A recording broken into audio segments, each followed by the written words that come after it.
What's up, guys? Welcome to Roensch Capital Charts. Today we're taking a look at Palantir Technologies, ticker symbol PLTR, on a variety of time frames in anticipation of tomorrow's trading day, Friday, February 2nd.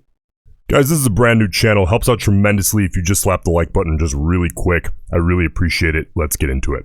So, Palantir here today, up 1.49%, actually making a little bit of a pump here in the after hours. Granted, it's on low volume, so as always with lower volume moves, we absolutely have to take it with a grain of salt, whether it's confirming your bias or going against it.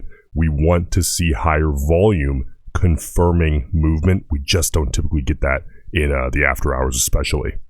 But looking here at just today on the 1 minute, one thing I want to show you and then we'll move on here. A couple of actually, well, really one kind of decent scalp setup potentially, as long as this channel width between the volume weighted average price 2 standard deviation band there, that green line, and the 20 EMA had enough room for your specific ratio. For me, this was a little bit tight just because Palantir is a dollar-wise, like cheaper stock, so we're dealing with less of a range penny-wise, like cent-wise, and with the bid-ask spread, it didn't fit my personal risk tolerance or my personal plan to have statistical edge. But I'm sure we got some scalpers trading that dip down, testing that -2 standard deviation level. If you guys want to come trade with us each day and get scalp setup alerts, swing trade setup alerts, unusual options activities alerts, as well as platinum one-on-one, that link will be in the pinned comment. Let's move on now here to the 5-minute chart and take a little bit better look at volume. So we can see here, of course, a lot of volume off the open. This red candle did have a pretty substantial amount of volume. It actually matched the volume, a little bit exceeded actually, the opening candle volume. But then we never really saw volume completely die off, especially during this midday and late afternoon uptrend. And that's a good thing, right? Because we expect volume to die off in that range. And while it of course was lower, we were never averaging anything less than 50,000 shares a minute. Of course, 250,000 shares per 5-minute candle here. So let's look now at the 30-minute chart and start to get better context looking ahead to tomorrow as far as the self-fulfilling prophecy technical levels indicators, right, of the 200 period and 50 period moving averages, that gray line and that white line respectively, how these are looking.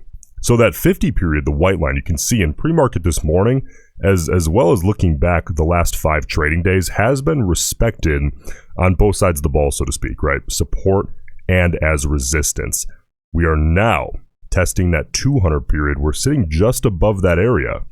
So what I am going to be watching tomorrow is especially that gray line, that 200 period moving average here on the 30-minute chart. If you're a bull, you want to see that hold. Ideally backtest, claim that as a support level, and then rip up out of that hole. If we end up seeing a fade downside from the 200 period, again, you bulls, you're going to want to see that 50 period if we do end up seeing a backtest of that 50 period. Currently, we're about 1.75% away from doing so. You would want to see that hold as a bull, as kind of a safety net backstop. Now, if you are bearish, looking here at the 30-minute chart, your start of the process here would be to fade off that 200 period moving average, make our way down for a test of the 50, and ideally break downside through there, reclaiming that as a potential area of resistance. Let's move on here to the 4-hour chart. You can see here on the 4-hour, that white line, which is the 50 period, of course, is the most relevant currently.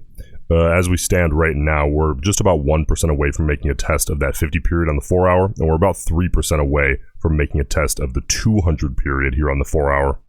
So immediately watching that 50 period here, again, if you're a bear, you would want to see us reject hard off of that like we did see back on January 26th. If you're a bull, though, a reclaim of that, backtest, claim that as support, and then ideally starting to make our way up toward that 200 period. Again, it's just 1% currently from the 50 period, and that's well within range for a single day on Palantir, but that is the ideal scenario. Of course, remember, we have earnings coming up here on Monday after the market closes, so we have to remember that we could see some additional volatility here as we head into earnings, which, you know, to me is always welcome. You know, if you've been through some slow markets, you know, I'd almost always rather have additional volatility than almost no volatility. Those markets are incredibly frustrating. Let's look now at the daily chart, and we'll zoom in here just a little bit. There we go. So we can see here that we're currently sitting right in between the 200-day moving average and the 50-day moving average. The 50 sitting right at about 1760. That 200-day sitting right down at around 1560, about a 2-point wide range. Now, that's fine, right? This is probably the most heavily watched chart in the world on really any stock, but Palantir in particular here. And those two indicators, the 200-day and the 50-day, those two are the most commonly watched moving averages, or really indicators in general in the world on any name. So this right here is going to be the most common single chart that people on the planet, algorithms, institutions are all watching on Palantir. So listen, a potential backstop right at about 1560 is that 200-day moving average. If you're a bull, you know, if we end up seeing a test of that, obviously you would want to see a hard hold of that level, holding it for at least a couple of days after a bounce. If you're a bear, you're obviously looking for a downside break of that. If we end up going the other way and we head upside, you know, currently we find ourselves approximately 7.5% away from that 50-day moving average.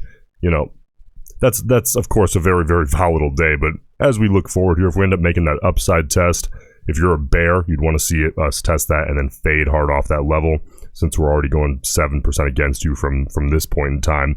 But if you're a bull, obviously you not only want to see that break and hold, reclaim that as kind of a support level. It's been acting as a resistance back going to about December 19th here of 2023.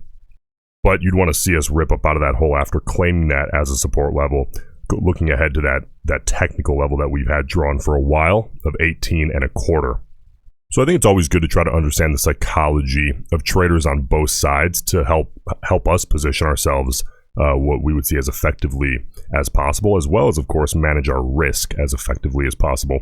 Let's finish up here by taking a look at the options data, see what the traders are thinking as we head into tomorrow. Decent sample size here, 143,000 total contracts traded. And we're seeing about 65% calls here today. That's almost 93,000 calls. 50,000 puts approximately. Now take a look at this. This Palantir is notoriously heavily weighted to one side or the other. Now see that delta range in between 0 and 20? That is, of course, the short-term speculation contracts. Gives us a good idea of what the sentiment is in the very, very near term. 38,700 calls in that range. Only 13,000 puts. So we're seeing nearly 3 times the amount of short-term bullish speculation when compared to the short-term bearish speculation. Listen, as always though, the options traders, they can be wrong. Listen guys, let me know down in the comments section what stocks you'd like me to cover in the future, even if it is just Palantir. That feedback is very helpful, I appreciate it, and I'll see you in the next one.